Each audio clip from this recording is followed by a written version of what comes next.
Hi, welcome to my channel. My name is James, and today we are going into Photoshop for a lesson on artboards. So I'm going to be honest, I did not even know artboards existed until about a year ago, and I had to look it up. I believe artboards existed in Photoshop since 2015. I don't know if it was just a obscure function. Maybe some of you guys knew about artboards way before I did, but I think I never really had a need for them, or I wasn't even aware of my need for them until I discovered their use. And now I use them a ton and they save me a lot of time, and that's the point of artboards. So I'm gonna take you to the conclusion of this so you can see why they're valuable. I'm gonna show you my screen in Photoshop. And this is, I'm putting together a portfolio on my website of various logos that I've designed.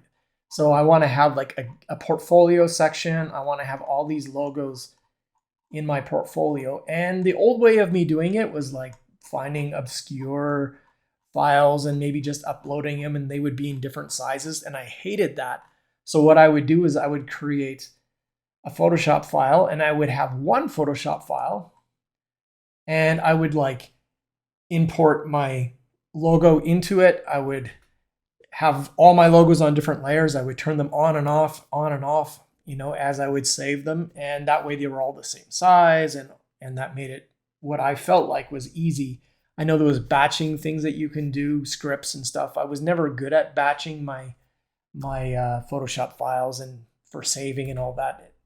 It was just something I never really got into. And so this was a solution that I found that I was like, wow, look at how much time I'm going to save by doing this. So each of these white squares is an artboard. And the value of it is when I go to save, I can go to my export and export as, and it's going to list all of my artboards.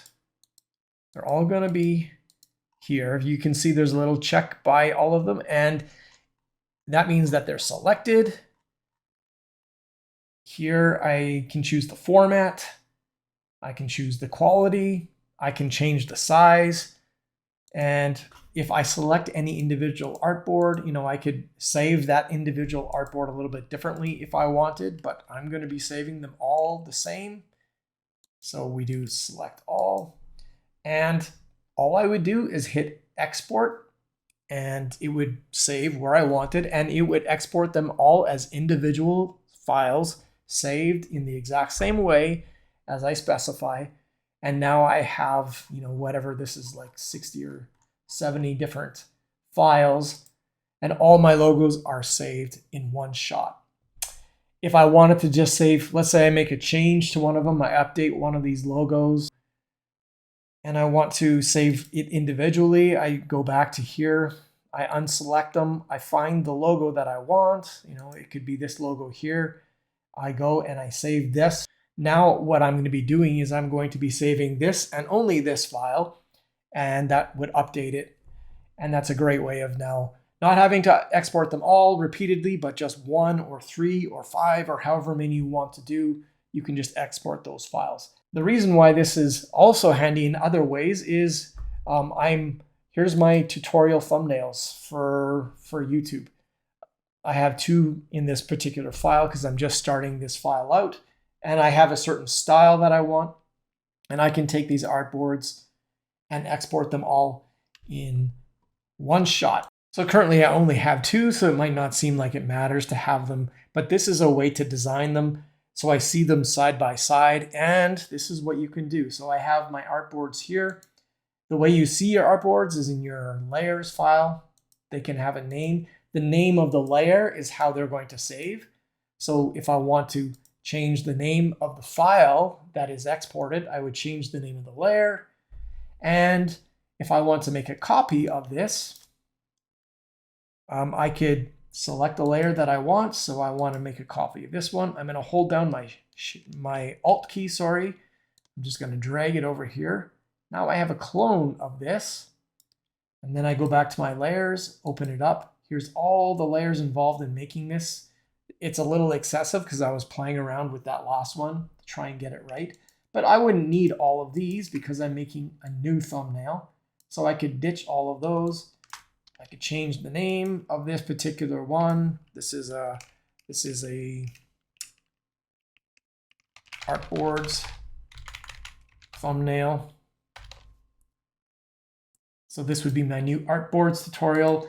I would get some graphics to go in behind it, put them in, and that's a great way of now mass editing. So there's consistency between them. I can see them all. If there's other ways of creating new artboards. If I have my layer selected here or my artboard selected and I go over here, there's a icon here for artboards right here. If I click that, you notice as I select that, I have my artboard selected. I have the icon selected, and this now brings up these plus symbols. If I click one of them, it's going to just produce an artboard in whatever direction that so it's a nice clean way of creating a grid.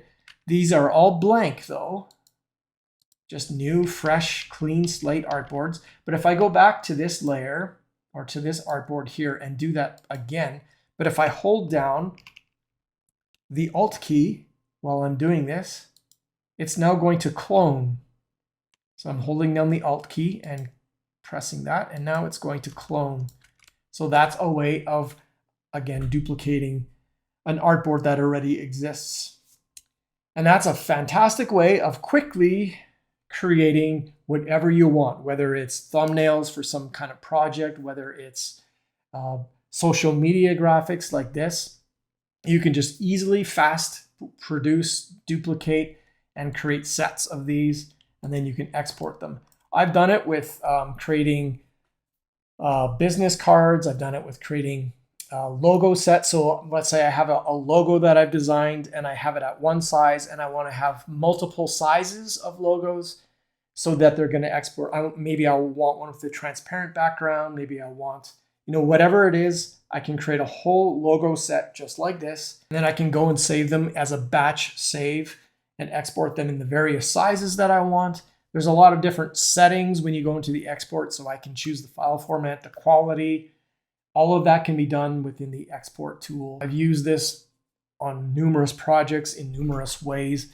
Once you know this feature exists, it kind of opens up the door for ideas. Now, the one drawback I'll say is if you're using really large files or if you have a bazillion of these artboards, you got to think it's compounding the memory that's being used within that document. So, you have 5 big posters and they're all 300 dpi at 12 inches wide by 17 inches tall. Yeah, and you have like 30 layers per. Yeah, it's gonna be a massive document, and you might find lag, and your performance on Photoshop might dip significantly. Things to keep in mind, but overall, fantastic tool, very useful, totally recommend it. So that's just a quick Photoshop lesson just to help you out. I think you'll like it. Thanks for watching.